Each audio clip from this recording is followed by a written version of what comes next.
I'm aiming to overview the prospects for studying neutron stars and binaries with LISA as much as I can in 12 minutes. So LISA is the ESA's flagship mission with the ambitious design, which will consist of 3 spacecrafts in a equilateral triangular configuration, connected via laser links. And the impressive part of this design is that the distance between the pair of the spacecraft is said to be of 2.5 million kilometers. So overall, LISA will be a few times bigger than the star. Let me switch immediately to the science. So here I'm showing you the LISA frequency coverage versus characteristic strain, which is basically the amplitude of gravitational waves. Here the green line is the LISA noise curve, and all the other lines and colors on this plot represents the variety of sources that LISA can access. And I will be focusing on these purple points that are galactic binaries. So here I'm breaking them down in various types. In yellow, we have double white dwarfs. In pink, white dwarf neutron stars. In green, double neutron stars, and so on.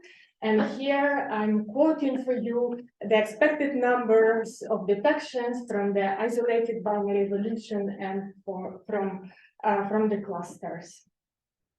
So I believe that LISA will be important for bridging the gap in the evolution stages that we for the neutron star binaries, because we can follow this example from the Thomas Tauris's paper of a binary leading to a ultra-compact X-ray binary.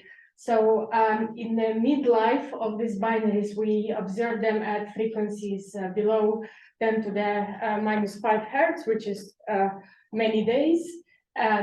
They can be visible in optical and radio. Then the binary initiates accretion. We see it as a low mass X-ray source. When accretion stops, then the binary evolves due to gravitational wave radiation until it reaches period of hours. And then we can start seeing it with LISA. And at this point, we see it with LISA, maybe with radio, optical, and when accretion starts again, also in X-ray. So I think that LISA will add a lot of complementarity for galactic neutron stars. So let me now run through what LISA can measure. Here again, we're looking at the frequency amplitude plot, and the detectability of any binary with LISA depends on the parameters that enters in the gravitational wave amplitude. So this is the chirp mass, which is the combination of binary component masses, the frequency of gravitational waves, which is the twice binary orbital frequency, and the distance. And the chirp mass is actually a very important parameter because it determines how fast the binary changes its in frequency. And roughly speaking, at frequencies above like a few millihertz, so in this region, LISA's resolution in frequency becomes smaller than the binary evolution, and so that we can measure its chirp. And from that, we measure the chirp mass. With chirp mass, this frequency and the amplitude, we can measure the distance. Yep. And if our binary is eccentric, the matter gets slightly more complicated because gravitational wave signal gets emitted over multiple harmonics, but we can think about the signals as collection of monochromatic binaries emitting at multiples of the binary orbital frequency. And in this case, the detection is a little bit facilitated because signal-to-noise ratios of each individual harmonics adds up to the total. And here we can measure the eccentricity of the binary from the ratio of the signal-to-noise ratios of the binaries harmonics.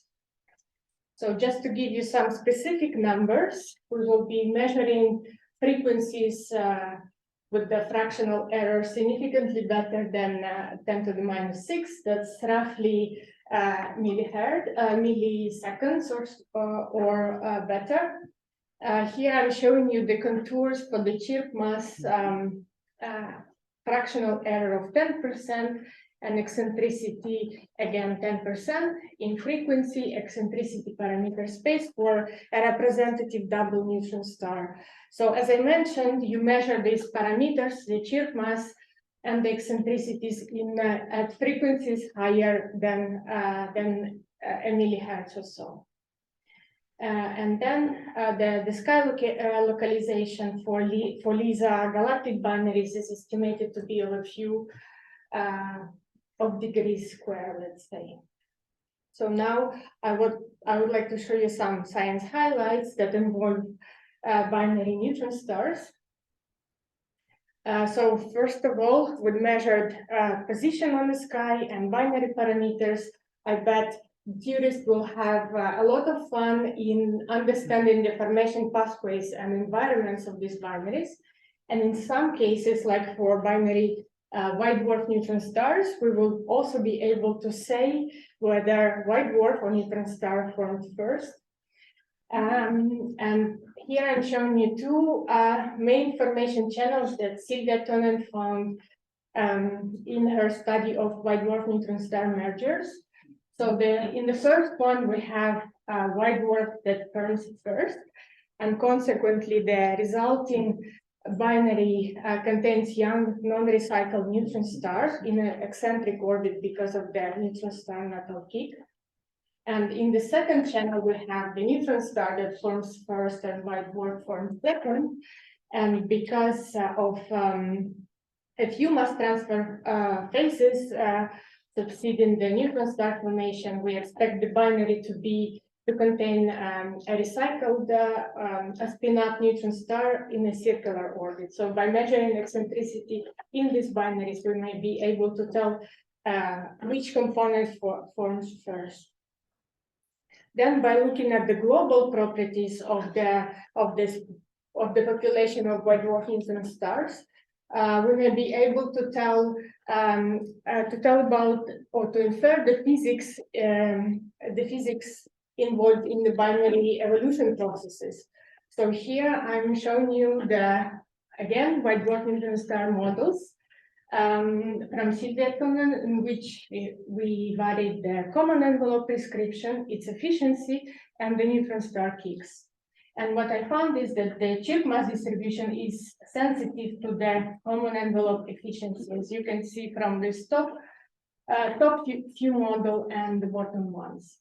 Then, so these are the raw models as of galactic white dwarf neutron stars. Then here I'm adding LISA selection effects, and here on top of that I'm also adding LISA's measurement errors.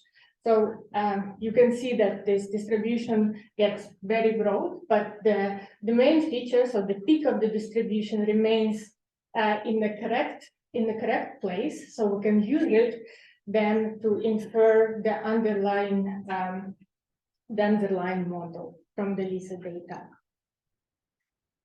In the study of double neutron star, Mike Lau recently pointed out that this subpopulation is very sensitive to the last mass transfer phase prior to the double neutron star formation. So if this phase is always stable, they get the highest number of LISA detectable binaries. And if that stage is always unstable, then they have this the lowest number of detection. And what they suggest is to look to distinguish between say these two limited cases. We should look at the eccentricity distribution with LISA. So again, here their always stable model is in 2, and the unstable one is in dashed yellow, and those are significantly different even when accounted for the measurement errors. So in the stability of this last mass transfer phase was largely invoked in the literature in explaining GW 190425 event that has been interpreted as a binary neutron star merger with the unusually large total stellar mass. So at least I didn't know about such a massive neutron stars in our galaxy. But if and where they exist, LISA will definitely be able to detect those if they are emitting at the millihertz frequency. So I was interested to look at whether we can measure the fraction of these heavy neutron stars compared to the regular binary neutron stars. And so by using a toy model in which I have a chirp mass distribution picked at the galactic neutron star, typical galactic binary neutron star, and the one which is picked at GW1905. By simulated LISA observation, I looked whether I can recover back my toy model. And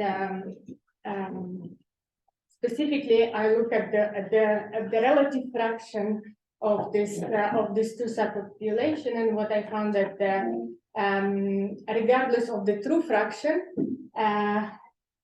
what LISA will be able to recover back it back with no bias, but the error bar will depend on the number of detections. And for the rates I'm quoting here, it's between 5 and 30%. So because I'm running out of time, let me just mention that I suggest to look at neutron star natal peaks. Again, looking at the white dwarf neutron stars. Maybe we can talk about this over coffee. And let me just conclude by saying that the main highlight of this talk I wanted to be that the LISA is the all skies survey that will deliver a complete sample of all galactic binaries, but specifically those with neutron stars shorter than 20 minutes. So this is everywhere in the galaxy and even in the Magellanic Clouds or nearby satellite galaxies. And with the LISA data, we will be able to test our binary formation theories, efficiency, and stability of mass transfer, common envelope, neutron star natal peaks, and more. I haven't mentioned anything about multi-messenger opportunities, so I forward you to the leading review on the LISA astrophysics that was published recently. Thank you. I'm happy to take the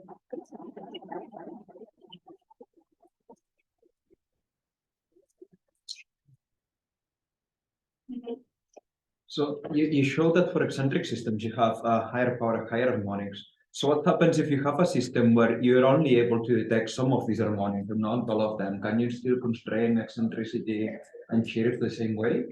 Or yeah, so it's the situation. Of course, it depends where is my binary in the frequency, right? If my binary is somewhere below a few millihertz, then it's possible that I will see only one or maybe two harmonics. And if I can detect at least two, then I can. That's the good evidence that it's an eccentric search, and maybe we can design pipelines that would dig up in the noise for the other harmonics.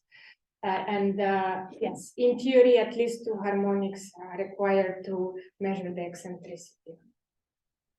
Yeah, so it depends on the binary. I have a question. So, I mean, the multi-messenger thing is, of course, for us radio people, is very nice. So I was wondering how, for these binaries, how precisely can you locate them? It always depends on the frequency, but on average, like degrees square. Degrees square, okay. Well, yeah, that's gravitational wave. And then the interesting thing is that, given the gravitational wave signal, we have a pretty good idea of how the radio signal would look like, minus the DM and the theory that it would be a really interesting theory. Because we eventually said, I think that really gives us potentially super exciting laboratories for testing theories. Yeah, so I hope that my talk will inspire you not to think about how you can follow up LISA data, because I expect LISA will deliver more binaries that we just cannot see with the electromagnetic searches. Go ahead. So there are LISA verification binary white dwarf. Is there an equivalent neutron star system? It would be very nice. However, I think that the highest frequency double neutron star sits somewhere over here. And so that it is just below the detectability, even if we sum up all the, like, a few harmonics. So we would really like to have any sort of variety. Yeah, for J1754, which is a more accelerated radio DNS. The 7th harmonic is really well inside the band, but it's because the effectivity is like on 6. The 7th harmonic, but I think we've looked at that, and it's not the signal to noise ratio is not quite enough to feel. Yeah, that's because the system is very far away, around Yes. 7 kiloparsecs. Yes, So if it were close, then we should be able to detect one of the harmonics, a couple of harmonics. Yeah. But I'm sure, like, if we have a sample of non-binaries, they will be follow-up in the data analysis in a special way, right? Because we know a few parameters, and so maybe a lower signal to noise threshold is required to recover them. Yeah, so that would be also another question. So if you give you an ephemeris, like, because we know everything about that system. So it would be interesting to find out how to recover it, because you can add everything coherently over the entire length of the mission. Yeah. So for that, we really have to do as realistic as possible data analysis, and we are in progress. And of course, like, if you have systems, let me know. I'll put it in our verification binary table, and we will keep it